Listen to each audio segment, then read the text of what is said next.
Hello one and all, Jasper here, and you know what I just came across? Some assholes who stole my video. Look at it. Here's my video, and here's his, which came out almost exactly 2 years before these numbnuts. Oi, Sam, why the fuck are you showing that? You're supposed to be on my side. Plus, that's completely different. The fighting stuff is only a third of her video, while I only focus on the fighting. Plus, her channel has been dead for half a decade. Grave robbing is a victimless crime. Either way, some of you might have noticed the title of the video from the fandom says that Oberyn wins, and in my video I said Jaime wins. Surely if they came to a different conclusion, there might be something different to said video, thus making it not a ripoff of my own. If you're thinking that, well, kindly fuck off. Just because they poorly stole my idea doesn't mean they didn't steal it.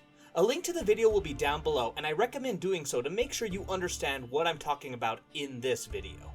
I want to make something clear though, do not dislike their video. I learned that apparently disliking a video actually helps a video in the algorithm, so obviously liking the video will harm them. So make sure you watch their entire video, leave a like, and it's up to you to keep watching their stuff. Sometimes they come out with something good. The finest night Ned Stark had ever seen. The second is Oh, hey, you're back? Did you watch the video? Good. Now let's hold this fake Stannistan over the fire of his heretical R'hllor. Let's start by giving some credit where credit is due. A decent chunk of this video is top notch. When they talk about the physical capabilities, preferred weapons, and versatility, I have nothing to comment on. It's only when you get to the end of the experience part of the video, I begin to have some disagreements. For starters, they talk about the variety of warriors Oberyn likely faced when he was off in Essos. Dothraki, Screamers, Pansy water dancers, and other types. But I don't think the experience of fighting these warriors is particularly useful. After all, Oberyn is going up against Jaime fucking Lannister, not some naked Mongolian or ballerina fencer. So the experience in dispatching these foes does not translate very well to Jaime Lannister. It's like bringing your wrestling skills into a boxing match. Yeah, I'm sure something can kind of help with that, but in the end, I'm putting my money on the boxer. Next, we get into the character's cunning in regards to fighting, and this is where they really go into detail about Oberyn in regards to how he poisons his weapons, which is a stark difference to my video, where I said that poison was not allowed, and it's simple why. It's fucking cheating.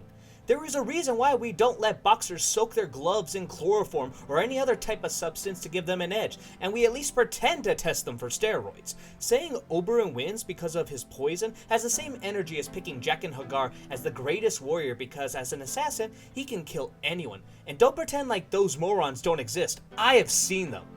Either way, I want to try and make this video roughly 8 minutes or more, so let me dive into a bit more on why I hate the idea of using poison on your weapons in duels like this. For starters, there is a reason why, historically speaking, poison was not put on weapons, specifically in warfare. Oh yes, I'm sure many of you have seen a movie from Hollywood with poison darts hitting someone and killing them, or knocking them out instantly, but such poisons like that do not exist. Even some of the most toxic and fast-acting poisons or venom can take several minutes to have an effect, which sounds like no time at all, but in a fight like this, it's too long, as most of the ones I've seen last less than 5 minutes. And here's one fight that has 300 people taking place, and it was 10 minutes. But let's pretend that there is such a poison. After all, manticore venom is what we are told is used, and apparently its effects are instantaneous. What about then? Well, you still have issues of how to get the poison into your opponent's body, and enough to cause death or side effects to give you an edge. And surprise, surprise, but swords and spears are not syringes, so their capabilities of getting the poison into a body isn't all that great. Since a manticore looks like a space scorpion, let's use these buggers as example. The most dangerous scorpions in the world is the Deathstalker scorpion. A single sting of just 0.25 milligrams is enough to kill a very young, sickly, or old person. If you're healthy, then you have a good chance of making it out, though it's going to suck. Now, that sounds like very little, and it is, but don't forget in how it's being applied. A scorpion, and really any other venomous creature, sticks it into your body and properly pumps it into your system. Compare that to a bladed weapon.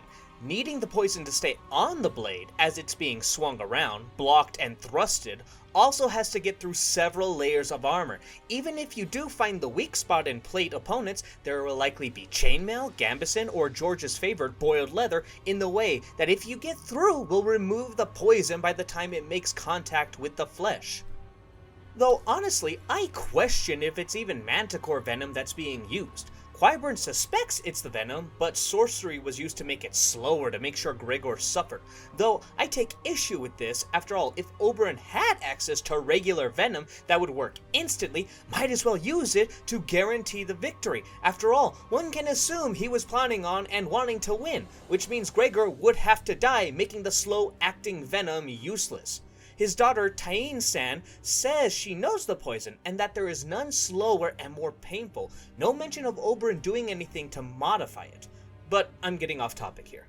This is just me screaming at a fantasy series for not being super realistic, since obviously Oberyn did poison his spear, and despite my complaints, it still works to great effect. It's like the ludicrous weight of Robert's Warhammer. Here is a fact, though, that pushes it in my favor using the source material and not our real world. Of the 2 fights we are aware that Oberyn took part in, he used poison, and in both fights, the poison killed its victim after the fight. That's 2 for 2 on the side that the fight between Jaime and Oberyn would likely conclude before it can take effect. Even if both end up dead by the end of it, so long as Oberyn dies first, I think that counts as a Jaime win. The next point they bring up in Oberyn's favor is that since Oberyn is a more versatile fighter, he can counterpick Jaime. He knows Jaime is coming in with the classic sword and board combo with the golden plate armor drip. And obviously, they are correct here. But I think they overestimate counterpicking in this topic because it looks over that Jaime's pick itself is in a way quite versatile. A shield that makes long-range weapons like spears and polearms far less effective, since now he can get past the deadly part of the weapon and get in close much easier. A longsword that can slash against more lightly armored enemies or thrust through any opening in plate armor. Plate armor because, fuck me, plate armor is just the best. You seldom want to turn down plate armor unless you're going against monsters like Gregor or Prime Robert. The fandom offhandedly talks about what Oberyn could counterpick with, bringing up a polearm, which is always a good choice, on top of a shield, which is interesting with a polearm. Not impossible, but an interesting choice with his own plate armor. Here's the thing, Oberyn's counterpick sounds like it would be a fairly common foe that Jaime would have to deal with in Westeros, and that brings us to my previous comment about experience. I have no doubt that Oberyn has a high body count, both in the bedroom and on the battlefield, but I question how many of them are actual knights, or even heavily armored warriors. Sure, there are heavily armored warriors in the land of Essos, like the bearded priests, but they are not the default, while in Westeros, Jaime was making fools of knights when he was just 13 years old. He took part in the campaign against the Kingswood Brotherhood, crossing blades with the Smiling Knight, who, keep in mind, also traded blows with Barristan the Badass, and was eventually slain by Arthur Dayne himself. During Robert's Rebellion, when Tywin was sacking the city, Jaime Lannister was in charge of the defense of the Red Keep, being the only Kingsguard member, and likely slew several of his own father's knights. And while this is only in the show, it's very likely to be true in the books as well, that Jaime took part in the Greyjoy Rebellion, dealing with plenty of heavily armored Ironborn warriors. Jaime has very likely dealt with plenty of warriors who are his counterpick. Granted, none as good as Oberyn, but Oberyn has never tried to counter someone as good as Jaime. The fandom is treating this like Pokemon. Jaime is a Pyroar and Oberyn is going to throw out a Milotic to counter him. But the truth is, you're not playing Pokemon. You're playing Smash Bros. Brawl, and Jaime picked Meta Knight. Started up Dead by Daylight, and look, he's a nurse main. You boot up GoldenEye, up, and here comes Oddjob. Counterpick all you want, but sometimes the build you're up against is just busted.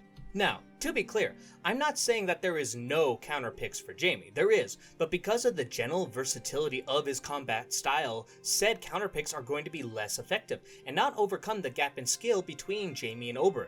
So I still stand by that Jaime wins, but hey, maybe you all watching can tell me why I'm wrong. And just to be clear, in case you didn't get it at all at the start, this is all just some lighthearted fun. The fandom did not steal my idea. Check out their channel. In a lot of ways, they do what I keep trying to, but far better. Until next time though, stay safe, and I hope you all have a wonderful night.